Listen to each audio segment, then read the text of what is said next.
let's talk about They Cloned Tyrone, Netflix's latest stylish mind-bender blending a sci-fi mystery with the Blaxploitation genre of the 1970s. I'm going to share my general thoughts on the film, which will cover a handful of spoilers, so you have been warned. Please consider checking out our upcoming second channel, The Horror Exchange, below as well. So, They Cloned Tyrone hasn't had a huge amount of marketing, but it's gradually crept its way into notoriety due to possessing a very strong trio of actors at the forefront. John Boyega, Jamie Foxx, and Teyonah Parris take on the roles of a drug dealer, a pimp, and a prostitute who stumble across a mysterious conspiracy. Before I dive into that though, what I would love to cover in my review is just how incredible I think the production quality of this film is on every front. It's directed and co-written by Juel Taylor, and it's his debut as a director. He's had a lot of experience in cinema previously, mostly for sound mixing, though he's also co-written several films, including the most prominent film on his list, Creed 2, and I must say, if this is his directorial debut, I am going to be keeping an eye on him. I think They Cloned Tyrone is bold and stunning. It's a loving homage to the Blaxploitation genre, which in the 1970s tapped into the criminal stereotypes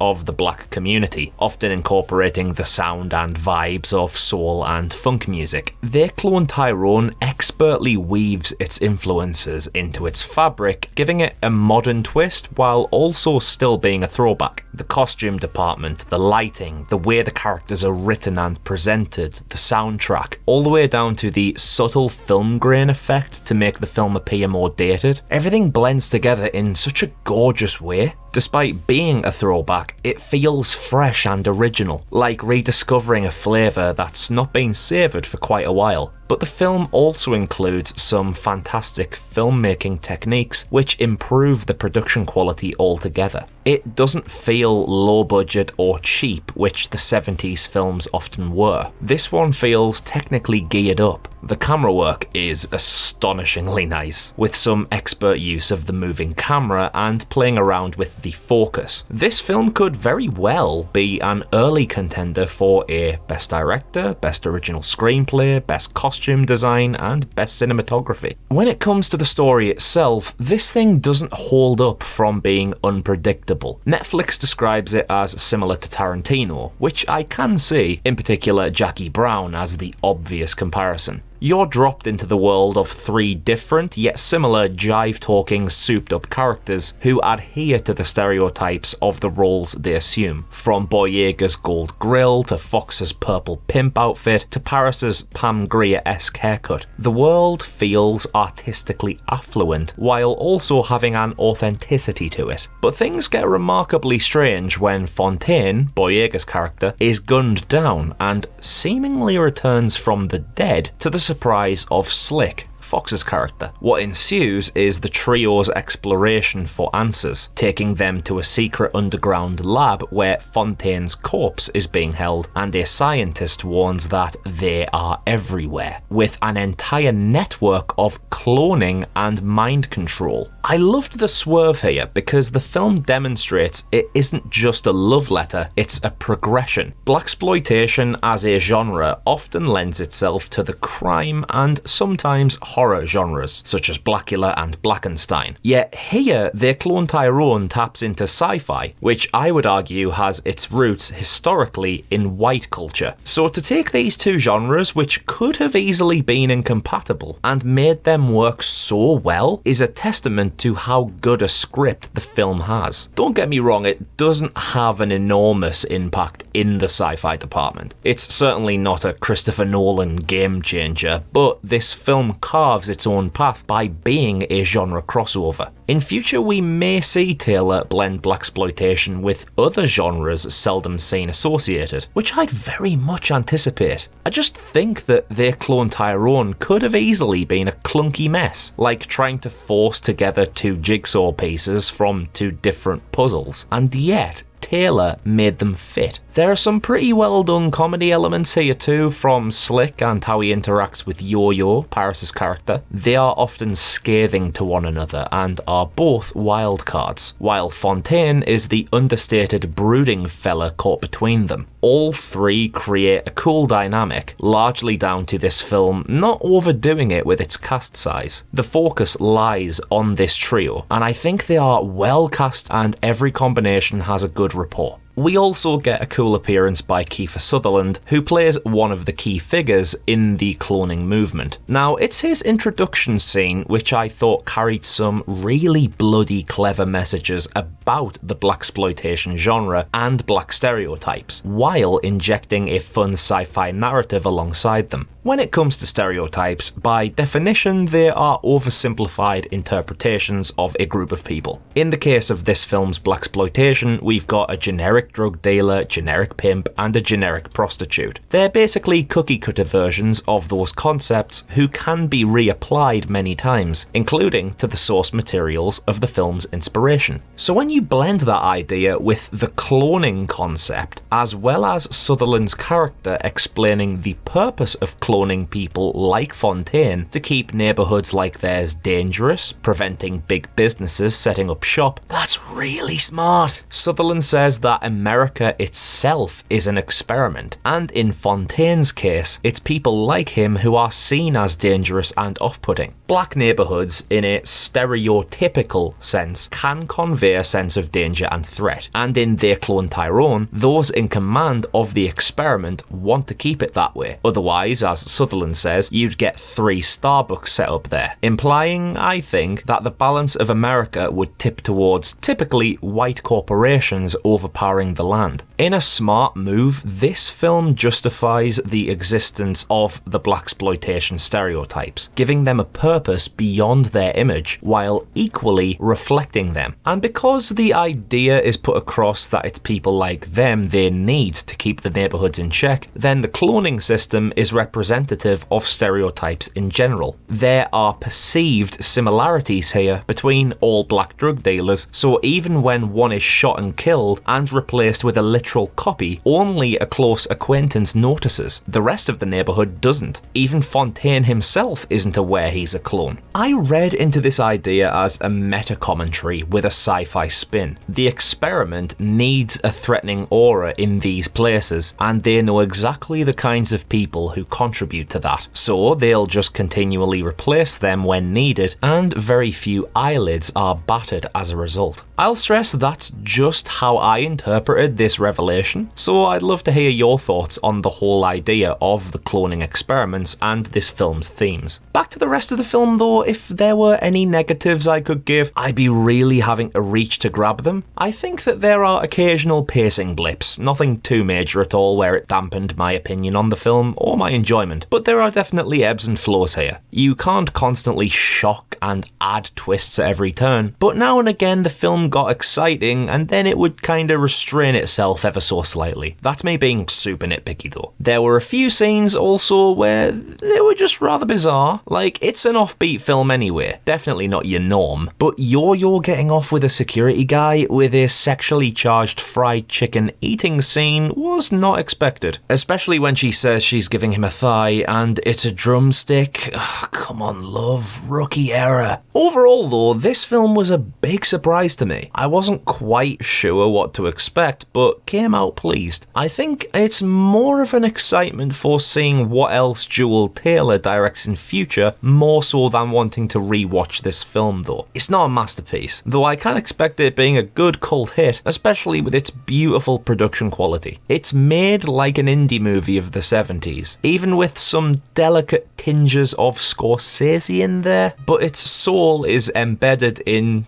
well, soul, as well as a bit of pulp sci-fi fun. I would be surprised though if this became a household name hit for Netflix, where everyone's watching it, because despite its impressive cast, it's a rather specific and quirky experimental piece. It works, but I'm not sure how general watchers will digest it. So I'd love to hear how you digested it in the comments below. If you're down there peeking about and haven't already, please consider subscribing to the channel for more reviews and analyses. And if you've got a clone and get them to do it too, because it's just going to help out double, innit? I'm Connor from Unleash the Ghouls. Thanks for watching this honest review, and cheers out.